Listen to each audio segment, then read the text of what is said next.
Philosophy add ചെയ്യാവേ. അതായത് നമ്മളെപ്പോഴും ഇങ്ങനെ പറയും ഇൻഡസ്ട്രിയിൽ, നമ്മൾ ആദ്യമായിട്ടൊരു സിനിമ ചെയ്യുമ്പോൾ നമ്മൾ സ്കെയിലിൽ 0 എന്നാണ് സ്റ്റാർട്ട് ചെയ്യണേ.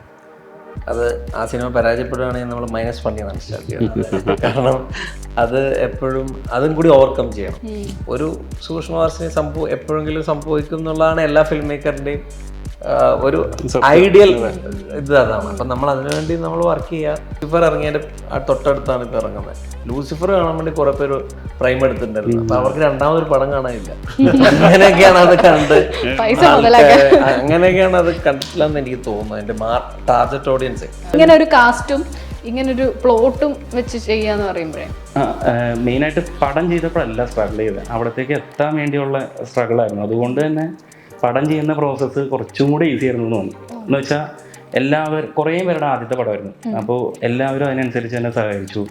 അങ്ങനെയുള്ള കാര്യങ്ങൾ. പിന്നെ സീനിയർ ആക്ടേഴ്സ് എല്ലാവരും അത്യാവശ്യം ദിലീഷേട്ടനൊക്കെ അവിടെ മരിച്ചു കിടക്കുന്നത് ചുമ്മാ അവിടെ കിടക്കായിരുന്നു ഹെഡ്സെറ്റൊക്കെ വെച്ച്. നമ്മളതിൽ എന്നോട് അന്ന് കുട്ടേട്ടൻ പറഞ്ഞു, കുട്ടേട്ടൻ്റെ മകൻ UK അപ്പോൾ UK അവർ ഈ പടം കണ്ടു കഴിഞ്ഞിട്ട് അവരുടെയൊക്കെ കുറേ മോൻ്റെ ടോയ് ഗണ്ണെല്ലാം ഉണ്ട്. അച്ഛനെന്താ ചെയ്യുന്ന പറഞ്ഞാൽ ഇതെല്ലാം അങ്ങ് മാറ്റി പോലും. എന്താണ് അവർക്ക് ആ രീതിയിലാണ് അതിനെ ഇൻഫ്ലുവൻസ് ആയത്. ലൈക്ക് കുട്ടി ഒരു സിനിമ എപ്പോഴും അത് നന്നാവോ അല്ലെങ്കിൽ അത് വിജയിക്കാന്നൊക്കെ പറയുന്നത് ഒരാളുടെ വൺ ഷോ അല്ല, അതായത് എല്ലാവരുടെയും ഒരു ഗ്രൂപ്പിന്റെ വിജയമാണ് ആക്ച്വലി. ഹായ്, ഇന്ന് എൻ്റെ കൂടെ ഉള്ളത് 2024 റിലീസായി പ്രേക്ഷകർ വലിയ രീതിയിൽ സ്വീകരിച്ച ചർച്ച ചെയ്ത സിനിമകളിൽ ചില സിനിമകളുടെ സംവിധായകരാണ്. 4 സംവിധായകരാണ് ഇന്ന് എൻ്റെ കൂടെ ഉള്ളത്. MC ജിതിൻ, സൂക്ഷ്മദർശിനി, കൃഷ്ണദാസ് മുരളി ഭരതനാട്യം, ദിൻജിത്ത് അയ്യത്താൻ കിഷ്കിന്ധാകാന്ഡം, സംജത് ഗോളം. വെൽക്കം. 2024 ഇഷ്ടപ്പെട്ട സിനിമകളൊക്കെ പറഞ്ഞു തുടങ്ങാം. അങ്ങോട്ടും ഇങ്ങോട്ടും കണ്ടിരുന്നോ എല്ലാവരും എല്ലാം? ഞാൻ ഇവിടെ ഇരിക്കുന്ന എല്ലാവരുടെയും പടം ഞാൻ കണ്ടിട്ടുണ്ട്. എല്ലാം കണ്ടിട്ടുണ്ട്. എല്ലാം കണ്ടിട്ടുള്ളതാണ്. തിയേറ്ററിൽ പോയി തന്നെ കണ്ടിട്ടുള്ള എല്ലാ പടങ്ങളും ഒരുപാടുണ്ട്. എനിക്ക് തോന്നുന്നു 2024 ഏറ്റവും കൂടുതൽ കളക്ട് ചെയ്ത സിനിമകളാണെന്നുണ്ടെങ്കിൽ എല്ലാ മാസവും നമുക്ക് ഹിറ്റ് എന്ന് പറയുന്ന സംഭവം, ഹിറ്റ് എന്ന് പറഞ്ഞാൽ ചെറിയ ഹിറ്റായിട്ട് വലിയ ഹിറ്റുകൾ തന്നെ നല്ലൊരു കോടി ക്ലബിൽ ഒരുപാട് കോടി ക്ലബുകളൊക്കെ വന്നിട്ടുള്ള വർഷമല്ലേ. ഇപ്പോൾ എല്ലാം കണ്ടിട്ടുണ്ട്. അതേപോലെ തന്നെ എല്ലാ ഒരുവിധം പടങ്ങളിലും കണ്ടു. ഈ ഇക്കൊല്ലം തന്നെയാണല്ലോ ഏറ്റവും കൂടുതൽ കളക്ട് ചെയ്ത്. എനിക്കൊന്ന് അത്രക്കും 100 crores അടുത്തും കളക്ട് ചെയ്ത പടങ്ങളും അത് നല്ല പടങ്ങൾ. എനിക്കൊന്ന് ബാക്ക് ടു ബാക്ക് നല്ല പടങ്ങൾ ഇറങ്ങിയ ചെറിയ പടവും ഹിറ്റ്. അതെ, ഇപ്പൊ മാർക്കോ അങ്ങനെ പറയുന്നു. എല്ലാം ഇപ്പോൾ നല്ലൊരു കൊല്ലാണെന്ന് പറയാം. എല്ലാം കൊണ്ടും ഹാപ്പി. ഇതുപോലെ തന്നെ എല്ലാ പടവും കണ്ടിട്ടുണ്ട്. ഇവിടെ ഇരിക്കുന്നവരുടെ പടങ്ങളുടെ ആരാധകരും കൂടെയാണ്. ഓ, ഞാൻ സംസാരിച്ചപ്പോൾ MC പറഞ്ഞൊരു കാര്യമുണ്ട്. ഞാനിങ്ങനെ ചോദിക്കായിരുന്നു, ആദ്യ സിനിമ സംഭവിക്കാൻ പിന്നെയും എളുപ്പമാണ്, രണ്ടാമത്തതിലേക്കാണ് ബുദ്ധിമുട്ട് എന്നൊരു പറച്ചിലുണ്ട് എന്ന് പറഞ്ഞപ്പോൾ MC അന്ന് പറഞ്ഞു എന്നോട്, ആദ്യത്തെ തന്നെ സംഭവിക്കാൻ നല്ല പാടാണ്. നിങ്ങൾ രണ്ടുപേരും ഡെബ്യൂ ഡയറക്ടേഴ്സാണ്. നിങ്ങളിപ്പോൾ ഈ സോഷ്യൽ മീഡിയയിലൊക്കെ സെലിബ്രേറ്റ് ചെയ്യുന്ന പോലെ തന്നെ ഒരു ആദ്യ സിനിമ സ്വീകരിക്കപ്പെടാത്തതിന് ശേഷം സെക്കൻഡിൽ വലിയൊരു ഓളുണ്ടാക്കിയ രണ്ടുപേരായിട്ടും. രഞ്ജിത്ത് എനിക്ക് നേരത്തെ പരിചയമുള്ളൂ. ഞാൻ അസിസ്റ്റന്റ് ഡയറക്ടർ ആയിട്ട് ഇരിക്കുമ്പോഴേ എനിക്ക് രഞ്ജിത്തിനെ അറിയാം. രഞ്ജിത്ത് VFX ആർട്ടിസ്റ്റ് സൂപ്പർവൈസർ ആയിരുന്നു അല്ലേ? ഓ, കണ്ണൂരുകാരാണ്. കണ്ണൂരുകാരാണ് പുള്ളി. ഞാൻ ആദ്യമായിട്ട് അസിസ്റ്റ് ചെയ്ത സിനിമയുടെ സൂപ്പർവൈസർ പുള്ളിയായിരുന്നു, VFX. ഇപ്പം ഞങ്ങൾ തമ്മിലായിരുന്നു പോസ്റ്റ് പ്രൊഡക്ഷനിൽ ഏറ്റവും കൂടുതൽ ഒരുമിച്ച് വർക്ക് ചെയ്തിട്ടുള്ളതൊക്കെ. അപ്പോഴുള്ള പരിചയമാണ്. അപ്പോഴേ ജിത്തിന് ഇങ്ങനെ രണ്ടുപേരും നമ്മള് പടങ്ങൾ ചെയ്യണം എന്നുള്ള ആഗ്രഹത്തിൽ ഇങ്ങനെ നടക്കുന്ന സ്ക്രിപ്റ്റുകളൊക്കെ ഡിസ്കസ് ചെയ്യാറുണ്ടായിരുന്നു അന്നും നമ്മൾ ഒരുമിച്ച് അല്ലേ? ഈ സിനിമ സൂക്ഷ്മദർശിനി അല്ലെങ്കിൽ ഭരതനാട്യം ഓരോന്നിന്റെ ഭാഗമായുള്ള ട്രാവലേ നമുക്ക് ഏറ്റവും ഹൈ തന്ന ഒരു പോയിന്റ് ഉണ്ടല്ലോ, ആഫ്റ്റർ റിലീസ് ആവാം, അല്ലെങ്കിൽ നമുക്ക് ഏതെങ്കിലും ഒരു പെർട്ടിക്കുലർ സീൻ ഓക്കെ ആയിട്ടാവാം, അല്ലെങ്കിൽ അതുപോലെ തന്നെ ഏറ്റവും സ്ട്രഗിളിംഗ് ആയിട്ടുള്ള. എനിക്കെപ്പോഴും എഴുത്ത് കഴിയുമ്പോഴുള്ള മൊമെന്റ് ആണ്. ഞാൻ 2 സിനിമയ്ക്കും അങ്ങനെ എൻജോയ് ചെയ്തിരിക്കുന്നത്. അതായത് അപ്പോഴാണ് കണ്ടന്റ് ഉണ്ടായി കഴിഞ്ഞു. ആ ഒരു അതായത് ഒരു ഫസ്റ്റ് ഡ്രാഫ്റ്റ് സെക്കൻഡ് ഡ്രാഫ്റ്റ് തന്നെ ഒരു ഇതായിട്ടുള്ള ഒരു ഡ്രാഫ്റ്റ് ക്രിയേറ്റ് ചെയ്ത് കഴിയുന്ന മൊമെന്റിൽ തന്നെ എനിക്കൊരു ഹൈ കിട്ടുന്നുണ്ട്. ആ ഹൈ പിന്നീട് അങ്ങോട്ട് അതിന്റെ താഴെ കിട്ടിയിട്ടുള്ളൂ, ഷൂട്ട് ചെയ്യുമ്പോഴാണെങ്കിലും എല്ലാം. കാരണം ഉറപ്പായിട്ടും അത് ഓൾറെഡി നമ്മളപ്പോൾ അതിനെ കണ്ടു കഴിഞ്ഞു, സിനിമ ഓൾറെഡി കണ്ടു കഴിഞ്ഞു. പിന്നെ ഇനി ബാക്കിയുള്ളവരെ കാണിക്കുക എന്നുള്ളതാണ് അതിന് വേണ്ടി എടുക്കുന്ന പ്രോസസ്സാണ്. അപ്പോൾ വേറെ തന്നെ ഒരു ഹൈയ അതുണ്ടായി വരികയാണല്ലോ, ശൂന്യതയിലുണ്ടാവുകയാണല്ലോ. സ്ട്രഗിൾ ആണെങ്കിൽ ഏറ്റവും സ്ട്രഗിൾ ചെയ്തൊരു പോയിന്റ് എന്ന് പറയുന്നത് ഒരു പ്രൊഡക്ഷൻ തിരയിലാണോ? അല്ല, ഒരിക്കലും എനിക്ക് രണ്ടാമത്തെ സിനിമയിലേക്ക് വരുമ്പോൾ പ്രൊഡക്ഷൻ ഒരു ബുദ്ധിമുട്ടല്ലായിരുന്നു. അതിനെക്കാട്ടിലും ഉപരി അത് സംഭവിക്കുക എന്നുള്ളതായിരുന്നു. അതിനുവേണ്ടി എടുത്ത ടൈമാണ്. ഞാൻ ഒരിക്കലും ഈ പറഞ്ഞ പോലെ ഈ സിനിമയ്ക്ക് വേണ്ടി തന്നെ പ്രവർത്തിച്ച സമയമാണ് ആക്ച്വലി ആ 6 years ഗ്യാപ്പ്. വെറുതെ വേറെ ഒന്നിനും വേണ്ടി വെയിറ്റ് ചെയ്തിട്ടില്ല. പരിപാടികൾ നടക്കുന്നുണ്ടായിരുന്നു ഈ 6 വർഷവും. അപ്പോൾ അത് ആ സിനിമയുടെ ഒരു വെയിറ്റിംഗ് പീരീഡാണ് ആക്ച്വലി. നിങ്ങൾക്ക് എങ്ങനെയാ? സെയിം റൈറ്റിംഗ് ആണ് നമുക്ക് ഹൈ കിട്ടുന്നൊരു, കാരണം അവിടെയാണല്ലോ നമ്മൾ ഉണ്ടാക്കുന്നത്. പിന്നെ ഉണ്ടാക്കിയത് മനസ്സിൽ കണ്ടത് പിന്നെ സ്ക്രീനിൽ വരുന്നത് അതുപോലെ തന്നെ വരുന്നുണ്ടോ എന്ന് നോക്കുന്ന ഒരു സംഭവം. അപ്പൊ അവിടെ നമുക്ക് അത്രയ്ക്ക് എക്സൈറ്റ്മെന്റ് കിട്ടില്ല. റൈറ്റിംഗിൽ തന്നെ നമുക്കൊരു ഹൈ കിട്ടുക. പിന്നെ ബാക്കി പോസ്റ്റ് എനിക്കൊക്കെ ഒരു പോയിന്റ് പോയി മടുക്കും നമുക്ക് പറഞ്ഞ കണ്ടതില്ല. അപ്പൊ ഹൈ കിട്ടും നമുക്ക് റൈറ്റിംഗ് തന്നെയാണ്. ഈ തിയേറ്ററിൽ ഇപ്പം നമ്മൾ യൂഷ്വലി പറയാറുണ്ട്, തിയേറ്ററിൽ നല്ല സിനിമയാണെങ്കിൽ തിയേറ്ററിൽ സക്സസ് ആവും എന്നുള്ളതിന്റെ ഒരു അപവാദമാണ് ഭരതനാട്യം. ഇല്ല, കാരണം ഇപ്പോൾ സെയിം ടൈം കുറച്ച് പടങ്ങൾ ഓടുമ്പോൾ മേ ബി എൻ്റർടൈനിങ് ആയിട്ട് ആളുകൾക്ക് തോന്നിയിരുന്ന അപ്പുറത്തെ സിനിമകളാവും. കാരണം ഇപ്പോൾ നമ്മുടെ ടാർഗറ്റ് ഓഡിയൻസ് ഫാമിലി ആയിരുന്നു. അപ്പോൾ ഫാമിലിയിലോട്ട് എത്തുന്നതിന് മുമ്പേ നമ്മുടെ പടം പോയിട്ടുണ്ടായിരുന്നു. അപ്പോൾ മേ ബി ആ ടൈമിൽ തിയേറ്ററിൽ കണ്ട ഓഡിയൻസിന് ചിലപ്പോൾ വേർഡ് ഓഫ് മൗത്ത് നെഗറ്റീവ് ആകും പോയി കാണുക. ഒരു ആടിനൊക്കെ സംഭവിച്ച പോലെ അല്ലേ? പിന്നെ ആളുകൾ കാണുമ്പോൾ ഭയങ്കരമായിട്ട് അപ്രിഷിയേറ്റ് ചെയ്യുന്നു. എന്ത് ചെയ്യണം എന്നുള്ളൊരു ഇതുണ്ടായിരുന്നു. ഐ മീൻ സബ്ജക്ട്സുകൾ വേറെ 1-2 ഇങ്ങനെ സെറ്റ് ചെയ്തൊക്കെ വെച്ചിട്ടുണ്ടായിരുന്നു. അപ്പോൾ അതൊന്നും തൊടാൻ പറ്റൂലേ. ഇനിയിപ്പോൾ വേറെ ഒന്നേതാണ് തുടങ്ങേണ്ടത്. ഇനിയിപ്പോൾ നമ്മൾ സിനിമ ചെയ്തിട്ടും നമ്മളിതിന് മുമ്പ് ഷോർട്ട് ഫിലിംസ് ആയിരുന്നു ചെയ്ത് പ്രൊഫൈലാക്കി വെച്ചിട്ടുണ്ടായിരുന്നു, പോർട്ട്ഫോളിയോ പോലെ. ഇതിലേക്ക് ഒരു ഫിലോസഫി ആഡ് ചെയ്യാവേ. അതായത് നമ്മളെപ്പോഴും ഇങ്ങനെ പറയും ഇൻഡസ്ട്രിയിൽ, നമ്മൾ ആദ്യമായിട്ടൊരു സിനിമ ചെയ്യുമ്പോൾ നമ്മൾ സ്കെയിലിൽ 0 എന്നാണ് സ്റ്റാർട്ട് ചെയ്യണേ. അത് ആ സിനിമ പരാജയപ്പെടുകയാണെങ്കിൽ നമ്മൾ -1 എന്നാണ് സ്റ്റാർട്ട് ചെയ്യണം. കാരണം അത് എപ്പോഴും അതും കൂടി ഓവർകം ചെയ്യണം. എന്നിട്ട് നമ്മളൊരു ഫ്രഷറായിട്ട് നമ്മളെല്ലാവരും ആക്സെപ്റ്റ് ചെയ്യും. പക്ഷെ ഇതിപ്പോൾ നമ്മളൊരു ഫെയിലിയർ ആയിട്ട് നമ്മൾ ആക്സെപ്റ്റ് ചെയ്യും. പക്ഷെ ഒരു പരിധി വരെ അത് സ്റ്റെപ്പിംഗ് സ്റ്റോൺ ആയിട്ടേ ഞാൻ പറയുള്ളൂ. അങ്ങനെ കണ്ടാൽ മതി. ആക്ച്വലി ഇത് ഉള്ളത് കൊണ്ടായിരിക്കും നിങ്ങൾക്ക് അടുത്തത്. ഞാൻ അങ്ങനെ അല്ല, നമ്മൾ അനുഭവിച്ച സാധനം. ഇപ്പൊ അമ്മിണിപ്പിള്ള വന്ന സമയത്ത് എനിക്ക് ഓർമ്മയുണ്ട്, അമ്മിണിപ്പിള്ള നല്ല വേർഡ് ഓഫ് മൗത്ത് ഭയങ്കര സ്പ്രെഡ് ആയതാ. പക്ഷെ നമ്മള് മാർക്കറ്റിംഗ് സൈഡ് ഭയങ്കര വീക്കായിരുന്നു. പിന്നെ ആൾക്കാർ, എനിക്ക് ഇപ്പോഴും ഓർമ്മയുണ്ട്, ഫസ്റ്റ് വീക്ക് കഴിഞ്ഞിട്ട് സെക്കൻഡ് വീക്ക് ആൾക്കാർ കയറാൻ തുടങ്ങി. 3rd വീക്കും ആൾക്കാരുണ്ടായിരുന്നു. പക്ഷെങ്കിൽ പിന്നെ എന്താ പറയുക, നമുക്ക് പോസ്റ്റേഴ്സ് പോലും ഇല്ല. ആൾക്കാർക്ക് അറിയില്ല പടമുണ്ട് എന്നുള്ള.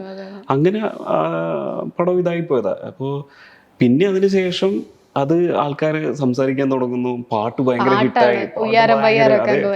അപ്പോൾ ഇപ്പോഴും ഇപ്പോൾ പല ആൾക്കാരും എന്നോട് പറയുന്നുണ്ട്, അയ്യോ ആ പടം എന്തുകൊണ്ട് അന്ന് അങ്ങനെ ആയെന്ന് ഇപ്പോഴും പറയാൻ പറ്റുന്നില്ല എന്നുള്ള രീതിയിലുള്ള ആൾക്കാർ സംസാരിക്കുന്നുണ്ട്. പക്ഷെ പിന്നെ ഓക്കെ, നമ്മൾ അതിനെ ഓവർകം ചെയ്യാന്നുള്ളതാണ് എനിക്ക് തോന്നുന്നത്. ഞാനിപ്പോഴും നോൺസെൻസിൽ അങ്ങനെ കാണുന്നുണ്ട്. അതൊരു സ്റ്റെപ്പിംഗ് സ്റ്റോൺ ആണ്. അപ്പം അതിനു മുമ്പ് ഞാൻ ചെയ്തിട്ടുണ്ട് ഷോർട്ട് ഫിലിംസ്. എല്ലാം സ്റ്റെപ്പിംഗ് സ്റ്റോൺ ആണല്ലോ നമ്മളിതിലേക്കുള്ള. അപ്പം 14 വർഷമായി ഞാൻ ഇൻഡസ്ട്രിയിൽ. ആക്ച്വലി നമ്മൾ ഒരു സൂക്ഷ്മവാസന എപ്പോഴെങ്കിലും സംഭവിക്കും എന്നുള്ളതാണ് എല്ലാ ഫിലിം മേക്കറിൻ്റെയും ഒരു ഐഡിയൽ ഇത് അതാണ്. അപ്പം നമ്മൾ അതിനുവേണ്ടി നമ്മൾ വർക്ക് ചെയ്യുക.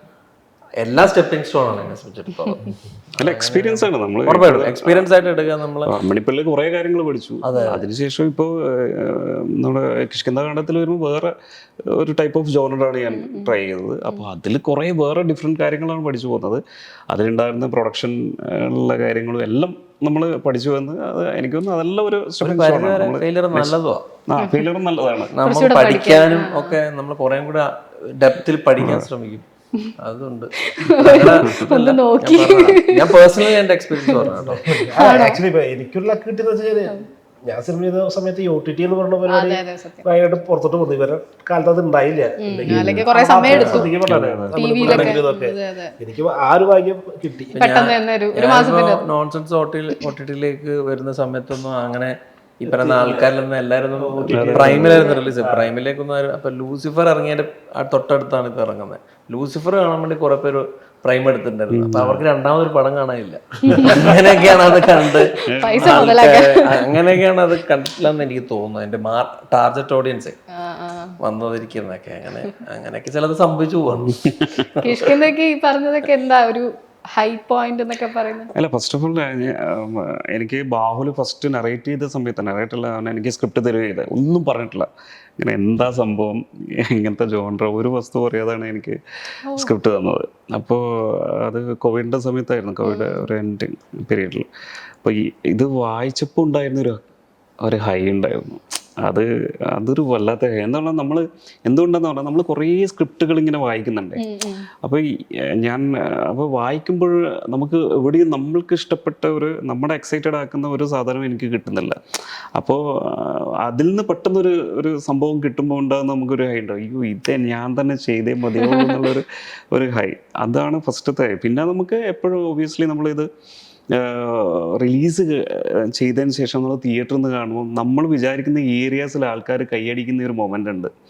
ആ മൊമെൻ്റ് ആക്ച്വലി എനിക്ക് തോന്നുന്നു എല്ലാ ഡയറക്ടേഴ്സിനും ആഗ്രഹിക്കുന്ന ഒരു മൊമെൻ്റ്. അത് നമ്മളിൽ കുറേ ഉണ്ടായി എന്നുള്ളതാണ്.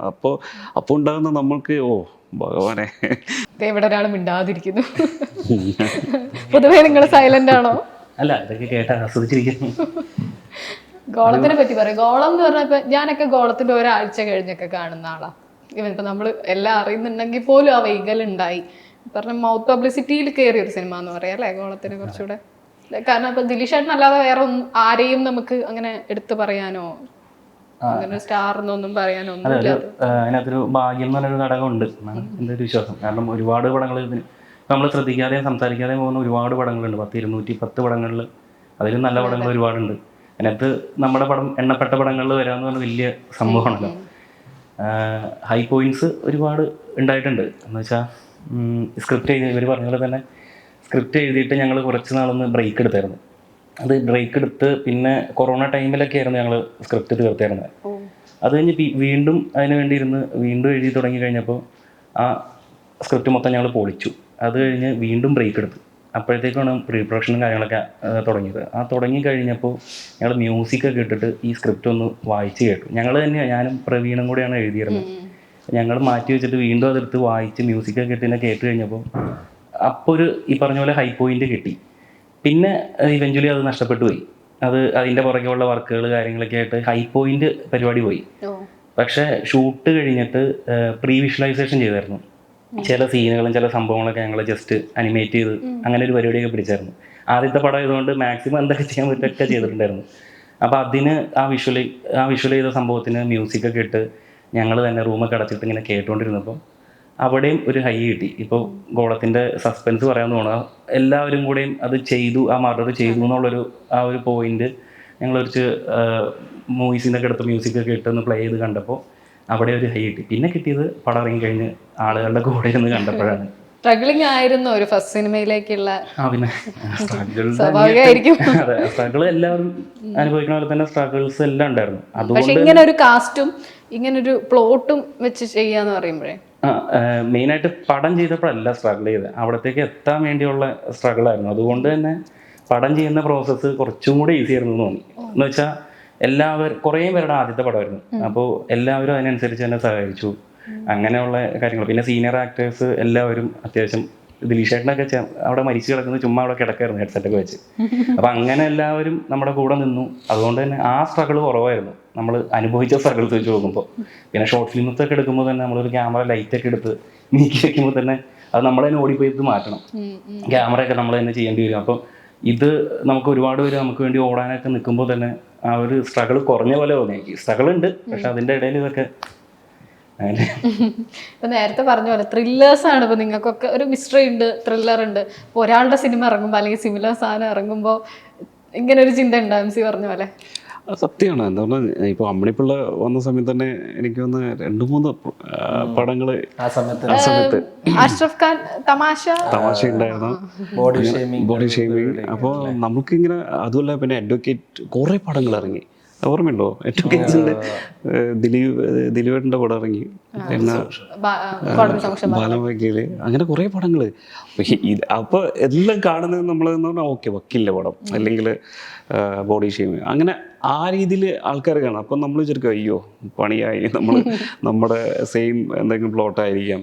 പക്ഷേ അതിലൊന്നും കാര്യമില്ല എന്നുള്ള എനിക്ക് ഒരു ഘട്ടത്തിൽ മനസ്സിലായി. പക്ഷെ നമുക്ക് എന്തായാലും ഒരു ടെൻഷൻ ഉണ്ടാവും. എന്താ പറഞ്ഞാൽ നമ്മൾ ഇപ്പോൾ ചില പടങ്ങളുണ്ട് നമ്മുടെ അതിൻ്റെ ചെറിയൊരു ജോണറായിട്ട്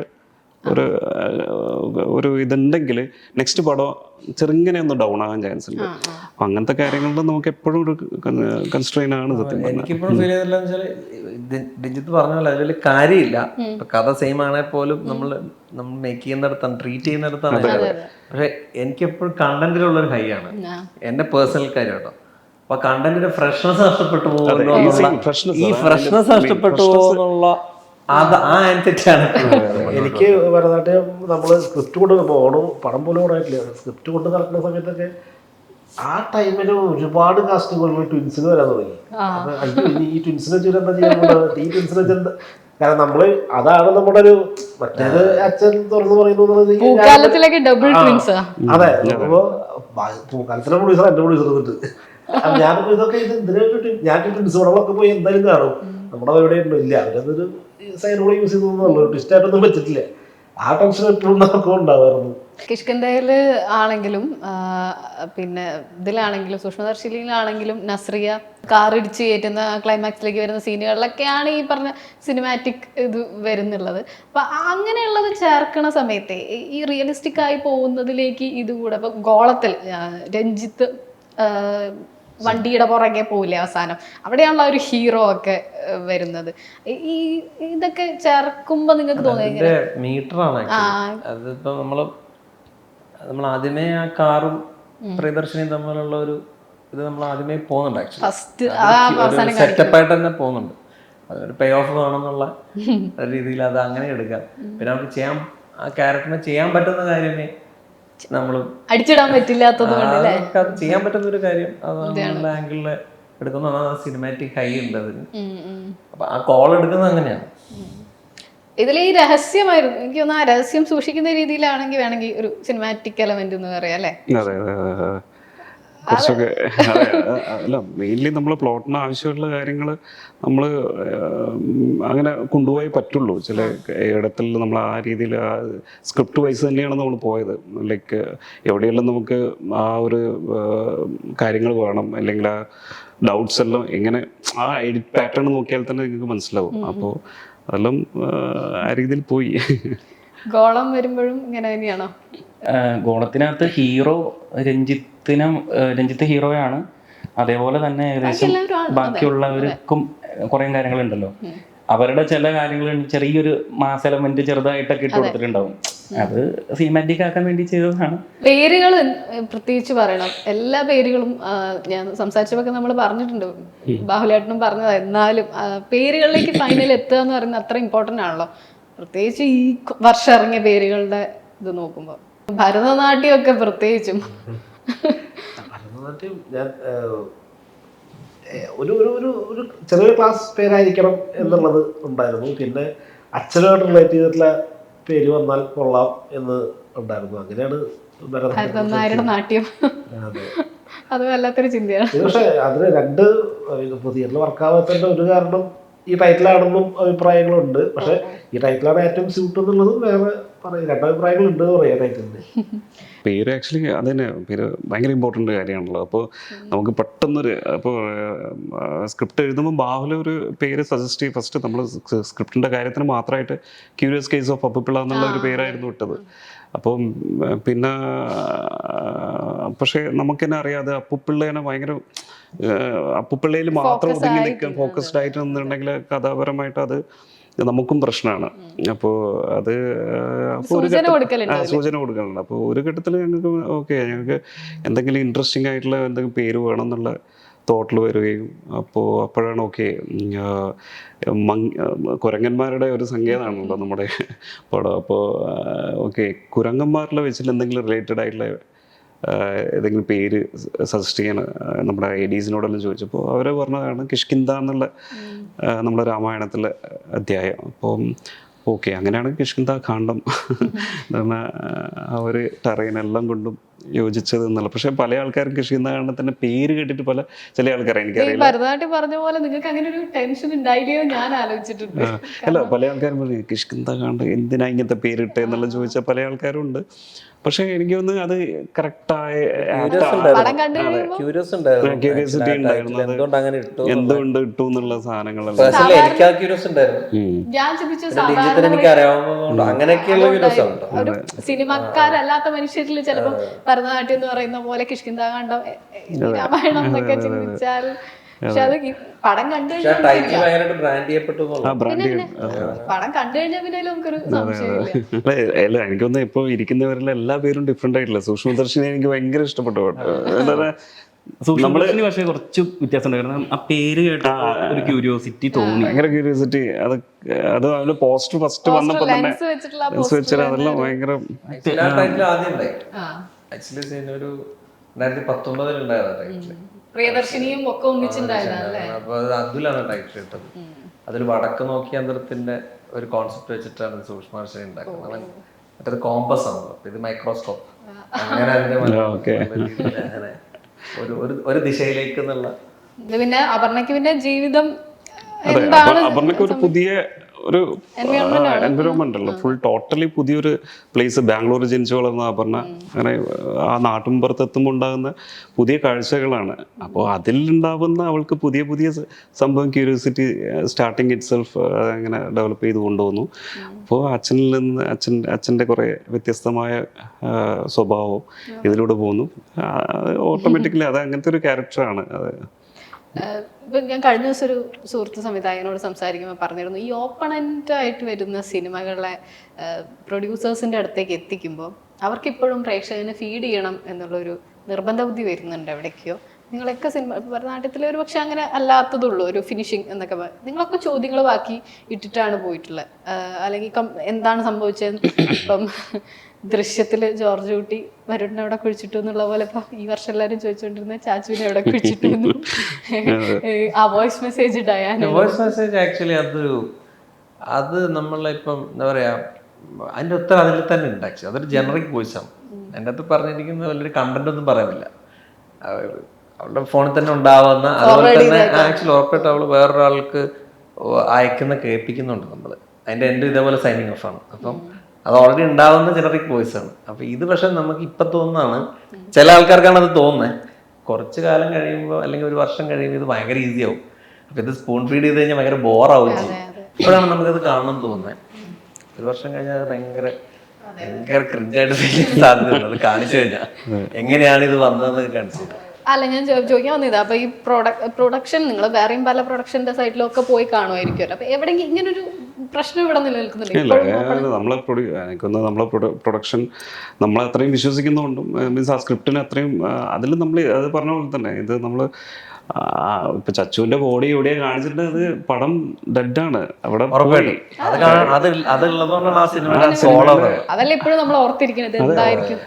ഓർമ്മ എനിക്ക് ഞാൻ എപ്പോഴും പറയുന്നത് മറ്റേ വന്ദനത്തില് നമ്മുടെ ആ സീന് ഇവര് നോക്കിയിരുന്നെങ്കിൽ എന്നുള്ള അതിപ്പോഴും നമ്മളെ ഹോണ്ട് ചെയ്യുന്നില്ലേ?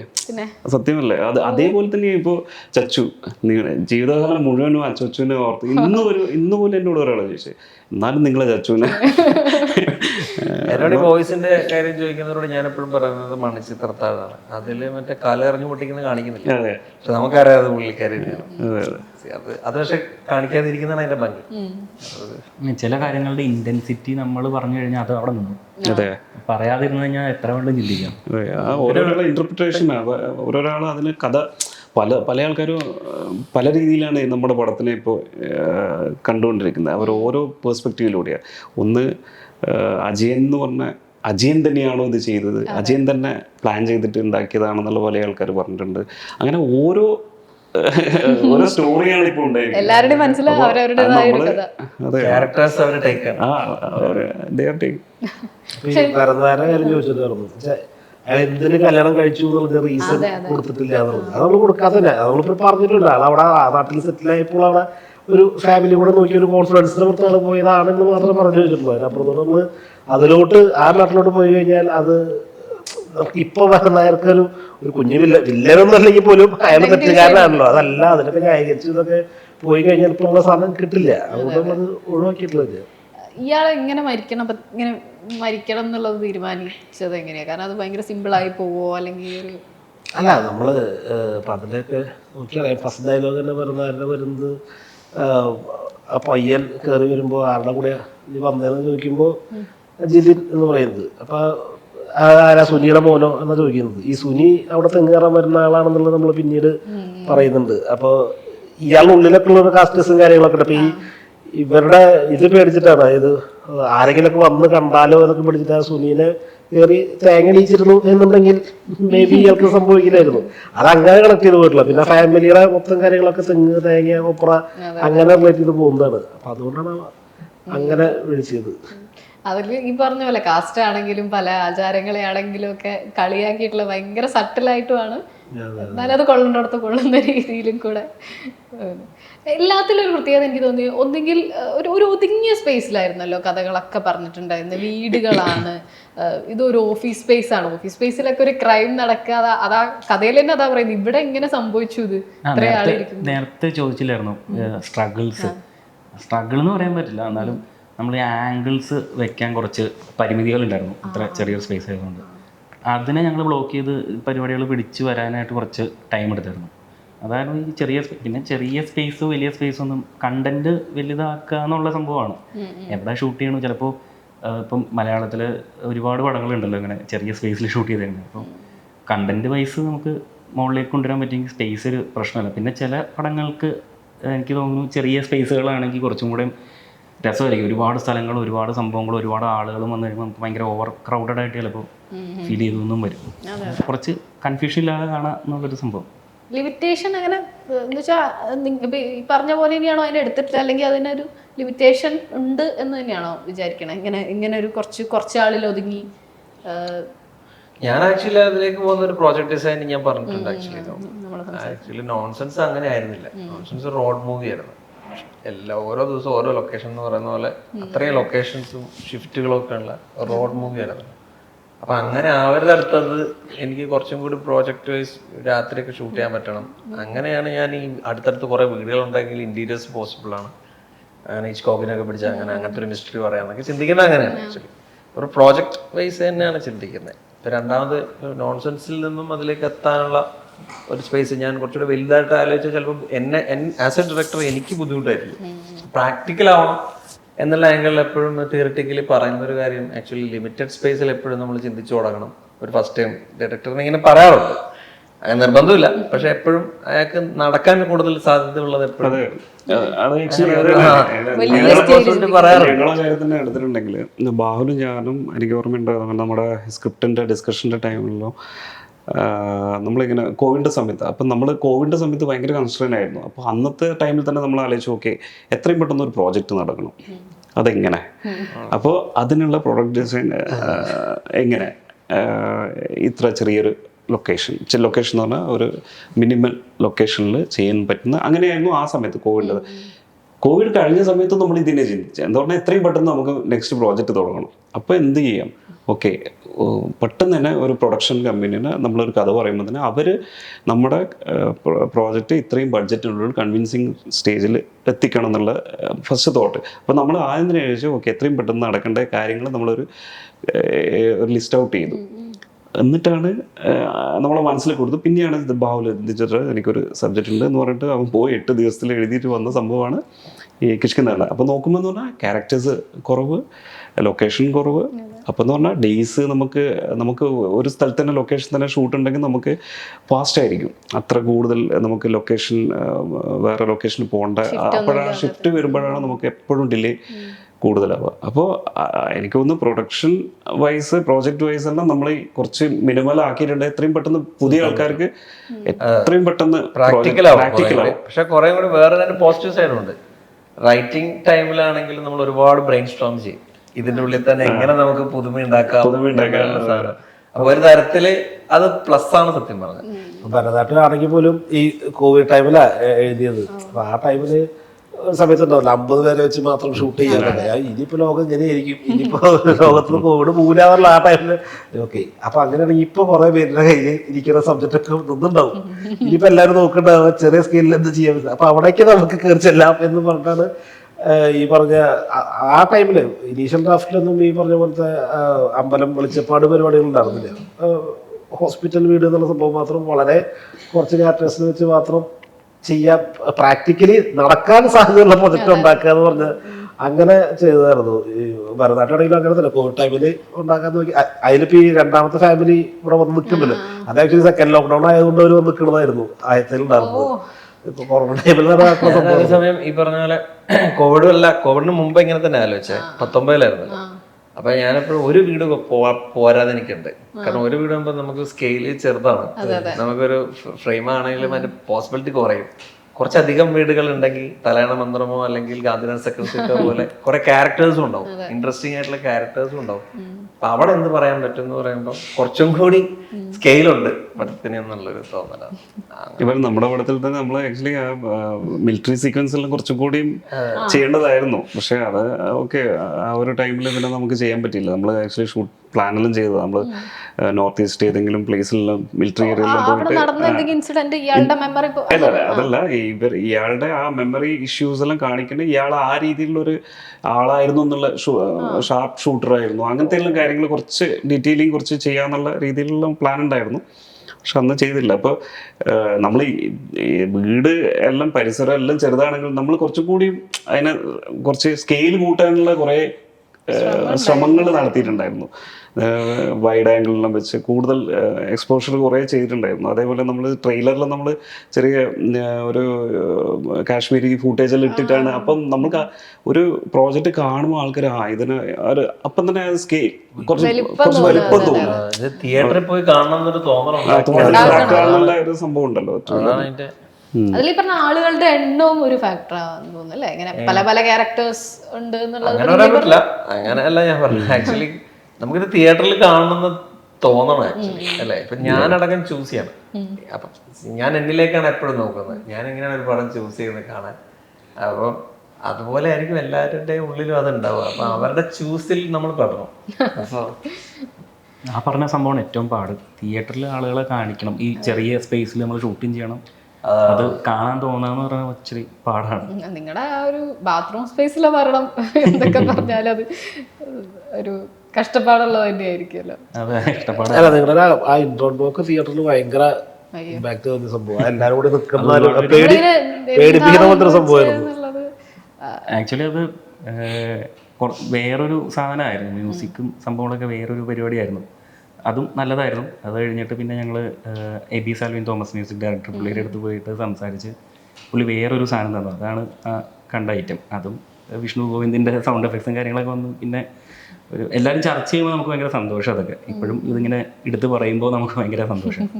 നമ്മളിപ്പോൾ പടങ്ങളൊക്കെ എടുത്തു കഴിഞ്ഞാൽ വിജയരാഘവൻ ചേട്ടനായാലും അശോകൻ ചേട്ടൻ, ജഗദീഷ് ചേട്ടൻ, സായികുമാർ ഏട്ടൻ, പിന്നെ കലാരഞ്ജിനി ചേച്ചി, കുറേ പേരോട് നമ്മൾ പഴയ ആൾക്കാരോടൊക്കെ സംസാരിക്കുമ്പോൾ ഇവരൊക്കെ പറഞ്ഞില്ല, നമുക്ക് എനിക്കൊന്ന് 2 വർഷം മുമ്പേയൊക്കെ ഞാൻ പലപ്പോഴും കേട്ടിട്ടില്ല, നമുക്കൊന്നും റോളുകൾ ഉണ്ടാവുന്നില്ലല്ലോ എന്നുള്ള പരാതി പല സീനിയേഴ്സും ഇൻഡയറക്റ്റ്ലി എനിക്കും പറഞ്ഞിട്ടുണ്ട്. പക്ഷെ അവിടെയാണ് നിങ്ങൾ ഇവരെയൊക്കെ വെച്ച് എന്നാൽ ഇന്നത്തെ കാലത്ത് ഒരു സിനിമ എടുത്ത് വെക്കുന്നത്. ശരിക്കും അവരെ ഇതിൽ ഇൻക്ലൂഡ് ചെയ്യുമ്പം ഇത്രയും ടാലൻറ്റഡ് ആയിട്ടുള്ള സീനിയേഴ്സ് ആയിട്ടുള്ള ആക്ടേഴ്സ് ഇതിൻ്റെ ഭാഗമാവുന്നത് നിങ്ങൾക്കതിൽ എന്താ ഒരു അവരുടെ ഒരു കോൺട്രിബ്യൂഷൻ ആയിട്ടോ അല്ലെ ഇതിനൊരു പ്ലസ് ആയിട്ട് തോന്നി?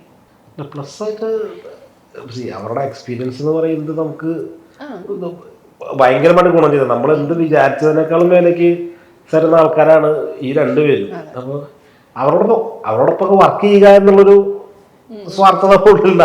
അതുകൊണ്ട് അതോടൊപ്പം തന്നെ നമുക്ക് ആക്ച്വലി ഇപ്പൊ കലച്ചേച്ചിയുടെ കാസ്റ്റിന്റെ പ്രധാന കാരണം വോയിസ് തന്നെയാണ്. എനിക്ക് അമ്മ ക്യാരക്ടേഴ്സ് ഒരുപാടുണ്ട്, ഇതുപോലത്തെ അമ്മ ക്യാരക്ടേഴ്സ് നമ്മൾ കാണാത്തൊന്നുമല്ല സിനിമയിൽ.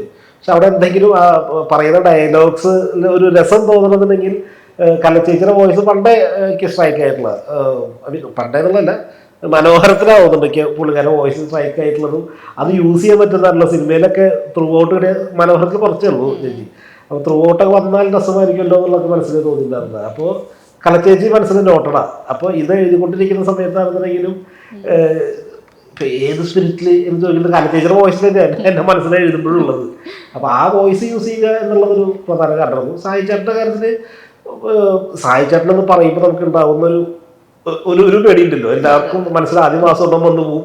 പിന്നെ പുള്ളി പണ്ട് ചെയ്ത് വെച്ചിട്ടുള്ള ക്യാരക്ടേഴ്സിൻ്റെ ഒരു ഇതിലുണ്ട്, നമുക്കധികം ടൈമില്ല. പുള്ളി ഈ മൊറഡന കാരണം സ്ട്രിക്റ്റാണ്, ഇതൊന്നും കാണിക്കാൻ ഒരുപാട് സീനുകളില്ല, നമുക്ക് വേഗം നമ്മുടെ അതിലോട്ട് കളക്കണം എന്നുള്ളതുകൊണ്ട് ഇങ്ങനത്തെ ഒരാളെ കാസ്റ്റ് ചെയ്താൽ ഓൾറെഡി ആ ഒരു ഇമേജ് ഉണ്ട് എന്നുള്ളതുകൊണ്ട് നമുക്ക് കൂടുതൽ പണിയെടുക്കേണ്ട കാര്യമില്ല എന്നുള്ളതുകൊണ്ടാണ് പിന്നെ സായി ചേട്ടനിലോട്ട് അത് എത്തിയത്. എന്നുവെച്ചാൽ ഈ പറഞ്ഞ വില്ലൻ വേഷങ്ങൾ അല്ലെങ്കിൽ ഒരു ഗൗരവക്കാരൻ എന്നുള്ളൊരു ഓൾറെഡി ആളുകൾക്കുള്ളിൽ ഇമേജുള്ള ഒരാളായിരിക്കണം എന്നുള്ളത് തീരുമാനിച്ചിട്ടാണ്. ഈ കലാരഞ്ജന എനിക്ക് അത് ഭയങ്കര പുള്ളിക്കാരിക്കും കൂടെ നിങ്ങൾ ഒരു അംഗീകാരമായി തോന്നി. കാരണം ഒരു കാലത്ത് നമ്മളുടെ ഇതല്ലാത്തൊരു കാരണത്താൽ സൗണ്ട് പോകുന്ന ഒരാളല്ലേ, അത് ജീവിതത്തിലൊരു ആക്ടർക്ക് വലിയൊരു നഷ്ടം എന്ന് പറയാവുന്ന ഒരു കാര്യത്തെ ഈ ഒരു ഏജിൽ അവർക്ക് ഇങ്ങനെ യൂസ് ചെയ്യാൻ പറ്റണോ? എനിക്ക് പേടിയായിരുന്നു. കാരണം എനിക്ക് കാരണം നമ്മൾ സൈജറിനൊക്കെ ഡിസ്കസ് ചെയ്യുന്ന സമയത്ത് വോയിസ് ഇങ്ങനെ ആയതുകൊണ്ട് ത്രൂ ഔട്ട് പരിപാടി ആയതുകൊണ്ട് ചേച്ചി വരുമോ എന്നുള്ള അറിയില്ല. കാരണം അപ്പോൾ സ്ട്രെയിനുണ്ടല്ലോ അവർക്ക് ഡബ് ചെയ്യുമ്പോൾ നമ്മൾ 2 മണിക്കൂർ മാത്രം ചെയ്ത് കുറച്ച് ദിവസം തീർത്തിട്ടുണ്ടായിരുന്നു. മറ്റുള്ളവരുടെ പോലെ ഒറ്റ സ്ട്രെച്ച് പോയിട്ടുണ്ടായിരുന്നില്ല. അപ്പോൾ അത് പുള്ളിക്കാരി അങ്ങനെ പിടിക്കുമോ എന്നുള്ളറിയില്ല. സിനിമകളിലും ചെറുതാ പുള്ളിക്കാരി ചെയ്യുന്നത്, ചൂസ് ചെയ്യണം വളരെ ചെയ്യുന്നതും വളരെ ചെറുതായിട്ടാണ് അത്. അപ്പം അതാണ് കാരണം അത് ഭയങ്കരമായിട്ട് എനിക്ക് അത് മാറ്റിയിട്ട് വേറൊരു ആളെന്ന് പറയുമ്പോൾ ഈ പറഞ്ഞ ഈ വോയിസ് ആണ് നമ്മുടെ മെയിൻ ആയിട്ടുള്ളത്. ഓഫ്കോഴ്സ് പെർഫോമൻസ് 3 ആൾക്കാരെ ഇൻക്ലൂഡ് ചെയ്യുക. അല്ല അപ്പുപിള്ള നമുക്ക് കുട്ടേട്ടനെല്ലാം അറിയില്ല. ഇപ്പോൾ എനിക്കൊന്ന് ആ ഒരു കാറ്റഗറിയിൽ ആ ലെജൻഡറി ആക്ടേഴ്സിൻ്റെ കാറ്റഗറിയിൽ ഇപ്പോൾ ആകെ കുറച്ച് പേരേ ഉള്ളൂ. നമുക്ക് തിലകൻ ചേട്ടൻ്റെ എല്ലാം ആ ഒരു കഴിഞ്ഞ് കഴിഞ്ഞാൽ ഇപ്പോൾ നമുക്ക് ഇപ്പോൾ അപ്പുപിള്ളേനെ വേറെ അപ്പുപിള്ള എന്ന് പറഞ്ഞാൽ കുട്ടേട്ടൻ തന്നെയാണ്, വേറെ നമുക്ക് അങ്ങനെ ആലോചിക്കാനേ പറ്റിയിട്ടില്ല. അതേപോലെ തന്നെ ഇപ്പോൾ അശോകേട്ടനെ എടുത്തിട്ട് അശോകേട്ടൻ അത്രയും ഡിഫറെൻറ്റ് ക്യാരക്ടേഴ്സ് റോളും ചെയ്ത ഒരാൾ. അപ്പോൾ കൊണ്ടുപോകുന്നാൽ നമുക്ക് നല്ലൊരു ഫ്രഷ്നെസ് കിട്ടും എന്നുള്ളൊരു ഫീൽ ഉണ്ടായിരുന്നു. കറക്റ്റായിട്ട് അങ്ങനെ പ്ലേസ് ചെയ്ത്. പിന്നെ നമുക്ക് ജഗദീഷ് ചേട്ടനെ അറിയാം. ജഗദീഷ് ഒബ്വിയസ്ലി വേഴ്സറ്റൈൽ ഏത് പുള്ളിയുടെ കാലമല്ലേ,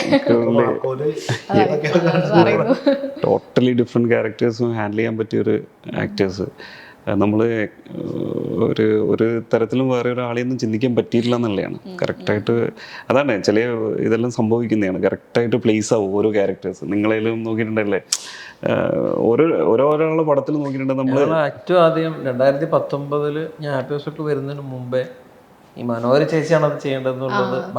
ബാക്കിയെല്ലാം വേറെ കാസ്റ്റാണ്. ഇപ്പം നമ്മൾ മാനുവൽ പ്രിയദർശൻ, പക്ഷെ ഈ അമ്മ എന്നുള്ള ക്യാരക്ടർ മനോഹര ചേച്ചിയാണ് അന്ന് മുതലേ. വേറെ ബാക്കി എല്ലാവരും മാറിയിട്ടുണ്ട്, അവർ മാത്രമേ ഉള്ളൂ മാറാത്ത. അപ്പം അത് നമുക്ക് എല്ലാവർക്കും ഒരേപോലെ. ഇപ്പം പ്രൊഡക്ഷൻ ആണെങ്കിൽ എല്ലാവർക്കും, അപ്പം പ്രൊഡക്ഷൻ ആണെങ്കിൽ ആദ്യം ലോക്ക് ചെയ്ത് മനോഹര ചേച്ചിനെ. മനോഹര ചേച്ചി പോയരുത്, പോയാലും പടമില്ല എന്നുള്ള ബോധ്യം അവർക്കും ഫീൽ ചെയ്തിട്ടുണ്ടായിരുന്നു. അവരെ ലോക്ക് ചെയ്യാന്നുള്ളായിരുന്നു ആദ്യത്തെ. ഇതെന്നല്ല എന്നാൽ പോലും ദിലീഷ് ഏട്ടൻ എന്ന് തീരുമാനിക്കുന്നത് എങ്ങനെയാ? ദിലീഷ് ചേട്ടൻ്റെ പോയി കഥ പറഞ്ഞു. ദിലീഷ് ചേട്ടൻ തീരുമാനിച്ചത് ഞങ്ങൾ MD എന്ന് പറഞ്ഞ് ഞങ്ങൾ എവിടെയോ ഏതോ ഒരു ഫോട്ടോ ഗൂഗിളിൽ സെർച്ച് ചെയ്തപ്പോൾ ദിലീഷ് ചേട്ടൻ കോട്ടൊക്കെ ഇട്ടിരിക്കുന്ന ഒരു ഭാവന സ്റ്റുഡിയോസിൻ്റെ എഡിറ്റ് ചെയ്ത ഫോട്ടോ എന്തോ കണ്ടേ, ചുമ്മാ ട്രോൾ എന്തോ സംഭവം. അപ്പോൾ ദിലീഷ് ചേട്ടൻ്റെ കോട്ടിട്ട് കൊണ്ടുവന്നാലോ എന്ന് വിചാരിച്ചു. ഞങ്ങൾ ഇത് തീരുമാനിച്ച് ഞങ്ങൾ ജസ്റ്റ് ദിലീഷ് ചേട്ടൻ്റെ അടുത്ത് കഥയൊക്കെ പറഞ്ഞു. എല്ലാം കഴിഞ്ഞിട്ട് പിന്നെ കുറച്ച് കഴിഞ്ഞപ്പോൾ വീണ്ടും ഇതുപോലെ ഒരു ട്രോള് പോലെ ദിലീഷ് ചേട്ടൻ മറ്റേ ഇങ്ങനെ നിൽക്കുന്ന ഒരു സാധനം ഉണ്ടല്ലോ, അത് കണ്ട് പിന്നെ ഞങ്ങൾ ഉറപ്പിച്ചു. പിന്നെ ദിലീഷ് ചേട്ടനും ഓക്കെ പറഞ്ഞു. അങ്ങനെ ഇന്നതാണ് ഓപ്ഷൻസ് ഇങ്ങനെ വെച്ചിട്ടുണ്ടായിരുന്നു. പക്ഷേ ദിലീഷ് ചേട്ടനെ കിട്ടുകയാണെങ്കിൽ ഓക്കെ ആയിരുന്നു. ദിലീഷ് ചേട്ടൻ മരിക്കുക എന്ന് പറയുമ്പോൾ നമുക്കൊരു ഇതാണല്ലോ, എന്ന് വെച്ചാൽ അങ്ങനെയല്ല, മീൻസ് നമുക്ക് അറിയപ്പെടുന്ന ഒരാൾ അയാളുടെ മരണമാണ് നമ്മൾ അന്വേഷിക്കുക എന്ന് പറയുമ്പോൾ അതിന് എന്തെങ്കിലും ഒരു ക്യൂരിയോസിറ്റി ഉണ്ടാവില്ല. അതെ, ഇപ്പോൾ ഒരു പുതുമുഖമാണ് മരിച്ചിറങ്ങണമെങ്കിൽ നമുക്ക് അത്ര ഇതുണ്ടാവില്ല. ദിലീഷ് ചേട്ടൻ എന്ന് പറയുമ്പോൾ നമുക്കൊരു ക്യൂരിയോസിറ്റി ഉണ്ടാവും. ആ ക്യൂരിയോസിറ്റിയും സംഭവങ്ങളൊക്കെ വെച്ചിട്ടാണ് ആലോചിച്ചത്. ഇങ്ങനെ കഴിഞ്ഞ ദിവസം എനിക്കൊരു ഇൻസ്റ്റയിൽ ഒരു ആൾ മെസ്സേജ് ചെയ്താൽ ഇങ്ങനെ ഒരു പടത്തിനെ പറ്റി പറഞ്ഞു, കണ്ടു എന്നൊക്കെ ചോദിച്ചു. എന്നിട്ട് എന്നോട് പറഞ്ഞു, എടോ എനിക്കൊരു ഭയങ്കര കൺസേൺ. അയാളിങ്ങനെ സിനിമയെ പറ്റിയൊക്കെ ഇങ്ങനെ ഡീറ്റെയിൽ ഇങ്ങനെ പറഞ്ഞുകൊണ്ടിരിക്കും. അപ്പോൾ പറഞ്ഞു എനിക്കൊരു കൺസേൺ ഉള്ളത് ഇങ്ങനത്തെ വയലൻസ് ഒക്കെ വന്ന് ആൾക്കാർക്ക് ഇതൊക്കെ തോന്നുന്നു എന്നാണെന്ന് പറഞ്ഞു. ഞാൻ ചിരിച്ചു.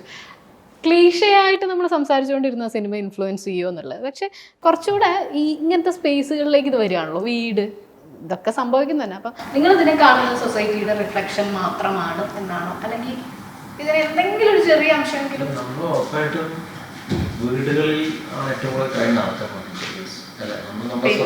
ഉറപ്പായിട്ടും സൊസൈറ്റി റിഫ്ലക്ഷൻ അത് തന്നെയാണ്. നമ്മളിപ്പോൾ കഴിഞ്ഞ ഒരു വർഷം കഴിഞ്ഞ ദിവസങ്ങളിൽ പോലും ഒരുപാട് കേസുകൾ കാണുന്നുണ്ട്. അപ്പൊ നമ്മളെ നാട്ടിൽ മാത്രമല്ല, ലോകം മുഴുവൻ അങ്ങനെ എല്ലാ വീടുകളിലും ഈ പറഞ്ഞ പോലെ സീക്രട്സ് ഒളിപ്പിച്ച് വെച്ചിട്ടുണ്ട്, അല്ലെങ്കിൽ ഒരു ക്രൈം നടക്കുന്നുണ്ട് എന്നുള്ള ആംഗിൾ തന്നെയാണ്. രണ്ട് ചുമരുകൾക്കുള്ളിൽ ക്രൈം നടക്കുന്നുണ്ട് എന്നുള്ള ആംഗിൾ തന്നെയാണ്. ക്രിസ്റ്റോ ഇല്ല, അല്ലെങ്കിൽ നമുക്ക് കറക്റ്റ് പറയാവുന്ന ഒരാളല്ലേ അറിയാൻ സാധ്യതയുണ്ട്. നമ്മുടെ ആയാലും അത് തന്നെയാണല്ലോ, ലൈക്ക് ക്രൈം അല്ലെങ്കിലും അത് സംഭവിച്ചു. പക്ഷെ അങ്ങനത്തെ പല ഒറിജിനൽ കഥ പുള്ളിക്ക് ശരിക്കും നടന്നൊരു കഥ ചെയ്താണ് പുള്ളി. നിങ്ങൾക്ക് പക്ഷെ അങ്ങനത്തെ ഒരു ചിന്ത ഉണ്ടാവുന്നു ഒരു സാധാരണ പ്രേക്ഷകന്റെ ചിന്തയിൽ. ഇത് കണ്ടിട്ട് അവര് അത് ക്രൈം ചെയ്യും എന്നുള്ള അങ്ങനെ എനിക്ക് തോന്നുന്നില്ല. കാരണം ക്രൈം ചെയ്യാൻ ഒരു തീരുമാനിച്ചാൽ നമ്മളെ സിനിമയിൽ പറഞ്ഞിരിക്കുന്നത് ക്രൈം ചെയ്ത് പിടിക്കുന്നതല്ല, ക്രൈം ചെയ്തത് പാളിപ്പോയ ക്രൈമായിട്ടും പിടിക്കുന്നതായിട്ടും ഒക്കെ തന്നെയാണ് നമ്മൾ ഫിലിം മേക്കർ പറയാൻ ശ്രമിക്കുന്നത്. അപ്പൊ അത് കണ്ടിട്ട് ഇൻസ്പയർ നമ്മളതില് എന്നോട് അന്ന് കുട്ടേട്ടൻ പറഞ്ഞു, കുട്ടേട്ടൻ്റെ മകൻ UK-ലായിട്ട്. അപ്പോൾ UK-ല് അവർ ഈ പടം കണ്ട് കഴിഞ്ഞിട്ട് അവരുടെ കുറേ മോൻ്റെ ടോയ് ഗണ്ണെല്ലാം ഉണ്ട്. അച്ഛനെന്താ ചെയ്യുന്ന പറഞ്ഞാൽ ഇതെല്ലാം അങ്ങ് മാറ്റിപ്പോലു. എന്താണ് അവർക്ക് ആ രീതിയിലാണ് അതിനെ ഇൻഫ്ലുവൻസ് ആയത്. ലൈക്ക് കുട്ടികൾ ഇതിനെ കൂടുതൽ തോക്ക് ശീലിക്കണ്ട, അല്ലെങ്കിൽ തോക്കിനോടുള്ള ഇഷ്ടം കൂടണ്ട എന്നുള്ള രീതിയിൽ. അപ്പോൾ ചെയ്യാൻ തീരുമാനിച്ചവരാണെങ്കിൽ നമ്മുടെ പടം കണ്ടില്ലെങ്കിലും ചെയ്യും. ചെയ്യാൻ തീരുമാനിച്ചവരാണെങ്കിൽ ഞങ്ങള് ഗോളം എഴുതി കഴിഞ്ഞിട്ട് സ്ക്രിപ്റ്റ് ഒക്കെ കഴിഞ്ഞു, ഫുള്ള് ലോക്ക് ചെയ്തു. ബാക്കിയുള്ള പരിപാടികളിലൊക്കെ ഇങ്ങനെ ഓഫീസ് തിരഞ്ഞെടുക്കുന്ന ടൈമിൽ ഒരു സംഭവം ഉണ്ടായിരുന്നു. അതായത് കാക്ക അനീഷ് എന്ന് പറഞ്ഞ ഒരാൾ ഒരു 6 പേര് കൂടി ചേർന്ന് കൊന്നു. എന്ന് വെച്ചാൽ ഈ 6 പേര് നോർമൽ ആളുകളാണ്. എന്ന് വെച്ചാൽ ഈ അടുത്ത് കിടന്നൊരു സംഭവമാണ്. അപ്പോൾ അധികം നാളായിട്ടില്ല എന്നാണോ പേപ്പറിലൊക്കെ ഉണ്ടായിരുന്നു. അപ്പോൾ ഈ 6 പേര് നോർമൽ ലൈഫ് നയിക്കുന്ന ഒരു ഗുണ്ട പരിപാടിയോ അങ്ങനെയുള്ള ഒരു ബാക്ക്ഗ്രൗണ്ട് ഇല്ലാത്ത നോർമൽ ആളുകൾ ഈ പുള്ളിയുടെ ഗുണ്ടായുസം സഹിക്കാൻ പറ്റാതെ ആളെ കൊല്ലുക ചെയ്തത്. നമുക്ക് ഗൂഗിളിൽ സെർച്ച് ചെയ്തറിയാം കാക്ക അനീഷ് എന്ന് പറഞ്ഞത്. അപ്പം ഞങ്ങളിങ്ങനെ ആലോചിച്ചു, ഇത് പടം ഇറങ്ങി കഴിഞ്ഞിട്ട് വന്നായിരുന്നെങ്കിൽ നമ്മളെ വിലക്കിരുന്നേനെ. എന്ന് വെച്ചാൽ ഒരുപാട് പേര് ഇവർ ഇങ്ങനെ തന്നെ പ്ലാൻ ചെയ്ത് ഒരു ബിൽഡിങ്ങിൻ്റെ അടിയിൽ കൊണ്ടുവന്ന് അവിടെ ഇട്ട് പുള്ളിനെ കൊല്ലുമായിരുന്നു. അവരെ പിടിച്ചു. അങ്ങനെ ഒരു സംഭവമൊക്കെ ഉണ്ടായിരുന്നു. ഇൻഡസ്ട്രിയിലെ നമ്മൾ ഇൻഡസ്ട്രീനെ പറ്റി പറയുമ്പോൾ എപ്പോഴും എല്ലാ ഫീൽഡിലും എല്ലാ പ്രശ്നങ്ങളും എല്ലാം ഉണ്ടാവും. ഒരു കോമ്പറ്റീഷൻ ഡയറക്ടേഴ്സിന്റെ ഇടയിൽ എന്താ ഫീൽ ചെയ്തിട്ടുള്ളത്?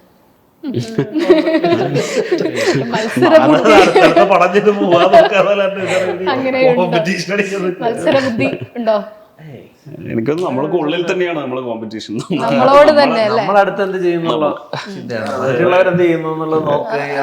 അങ്ങനെയെങ്കിൽ നമ്മൾ പടം ചെയ്യില്ല, നമ്മള് ഡിസ്ട്രാക്റ്റഡ് ആണ് അവിടെ. നമ്മള് വേറൊരാൾ ചെയ്യുന്ന കണ്ടിട്ടല്ലോ ഇൻസെക്യൂർഡ് ആവുന്നത് നമ്മളെ ബാധിക്കും അല്ലേ? നമ്മളായിട്ട് ഇനിയിപ്പോ ഞാൻ കോമ്പറ്റ് ചെയ്യുന്നത് നമ്മൾ ചെയ്ത വെറുതായിട്ടായിരിക്കും. അതിന്റെ അതിന് ചീത്തപ്പേരുണ്ടാക്കരുത്. സ്വയം ഡിറൈവ് ചെയ്ത് കഴിഞ്ഞാൽ അത് മാറും. ആക്ച്വലി നമ്മളെ മനസ്സിലാക്കി കഴിഞ്ഞാൽ മറ്റുള്ളവരെ കുറിച്ച് ചിന്തിക്കേണ്ട കാര്യമില്ല. ഞാൻ എന്നെ സാറ്റിസ്ഫൈ ചെയ്യാനാണല്ലോ സിനിമ ചെയ്യുന്നത്. ആ രീതിയിലെടുത്താൽ ഓക്കെയാണ്. നമ്മുടെ ഫെയിലിയറിന്റെ സമയത്തും അങ്ങനെ തന്നെയാണോ? ഉറപ്പായിട്ടും ഞാൻ ചെയ്തതിനെ കുറിച്ച് ഞാനിപ്പോഴും നോൺസെൻസ് ചിലപ്പോഴൊക്കെ ഫിലോസഫി നമ്മൾ ഹെൽപ്പ് ചെയ്യും. ചില ഫിലോസഫീസിൽ നമ്മൾ ഇത് ചെയ്യുന്നത്. അപ്പം അങ്ങനെ എനിക്ക് എപ്പോഴും അങ്ങനെ ചെയ്യാറുണ്ട്. ഇപ്പൊ നോൺസെൻസ് സംഭവിക്കുന്നിടത്താണ് ഞാൻ സക്സസ് ആയത്. അങ്ങനെ ഞാൻ മനസ്സിലാക്കിയിട്ടുള്ളത്. അപ്പം അതിന് മറ്റു പല കാരണങ്ങളുണ്ടായിരുന്നു. അത് എൻ്റെ കയ്യിൽ നിൽക്കുന്ന കാര്യങ്ങളല്ല.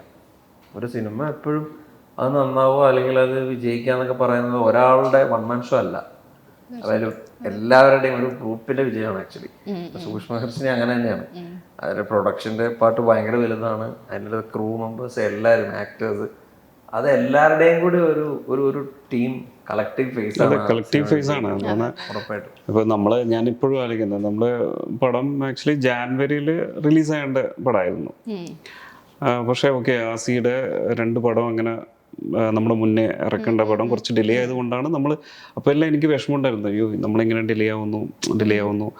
പക്ഷേ അത് കറക്റ്റ് ഓണത്തിന് റിലീസാക്കാമെന്ന് നമ്മൾ ജോയിച്ചേട്ടൻ അങ്ങ് തീരുമാനിക്കുകയാണ്. എടാ ഓണത്തിന് നമ്മൾ റിലീസാക്കുന്നു.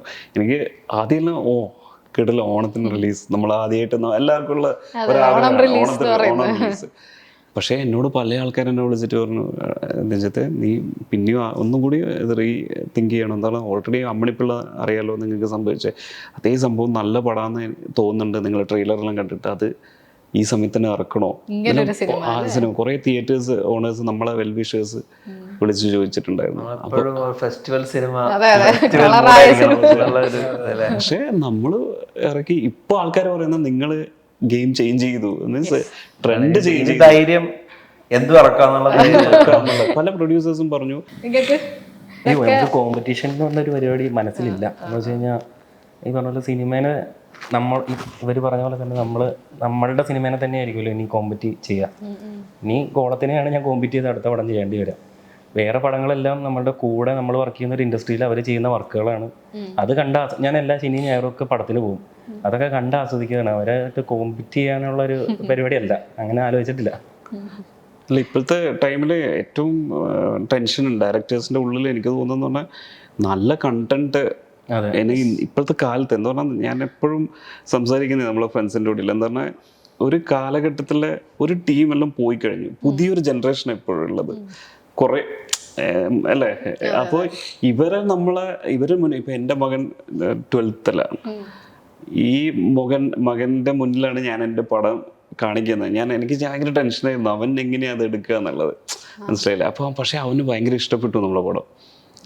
അവൻ ഭയങ്കര ക്രിറ്റിസൈസ് ചെയ്യുന്ന പയ്യനാ. എല്ലാത്തിനും ഓരോ പടം കാണുമ്പോൾ അവൻ ഇങ്ങനെ പറയും, അവനെന്തിനാ ഇങ്ങനെ ചെയ്യുന്നു, ഇത് ഇത്ര ടൈമാണ്. അപ്പം ഇങ്ങനെ പറയുന്ന പയ്യന്മാരാ. എൻ്റെ ലിറ്ററസി ഉണ്ട്, സിനിമയെ കുറിച്ചുള്ള ലിറ്ററസി പുതിയ ജനറേഷൻ വന്നിട്ടുണ്ട്. അവർക്കെല്ലാം അവർക്കറിയാം സിനിമ ജനകീയമാണ്. അപ്പൊ നമ്മൾ പണി ആത്മാർത്ഥമായിട്ട് ചെയ്യാൻ. അപ്പൊ എനിക്ക് പേടി അതാണ്. ഞാൻ ഇനി നെക്സ്റ്റ് പടം ചെയ്യുമ്പോൾ ഞാൻ ഇവരെ കണ്ടിട്ടാണ്, ഇവര് ഒരിക്കലും എൻ്റെ പടത്തിന് വേണ്ടി ഒന്നും പറയാൻ പാടില്ല, നമ്മൾ തെറ്റുകൾ അങ്ങനെ മനഃപൂർവ്വം നമ്മളെ കോംപ്രമൈസ് ചെയ്യാൻ പാടില്ല എന്നുള്ള രീതിയിൽ നമ്മളെ തന്നെ കോമ്പറ്റേറ്റീവ് ആയിട്ട്. റിവ്യൂസ് ഒക്കെ പോസിറ്റീവായിട്ട് എടുത്താൽ ഓക്കെയാണ്, നമ്മളതൊരു ഫീഡ്ബാക്ക് ആക്കി കാണുക.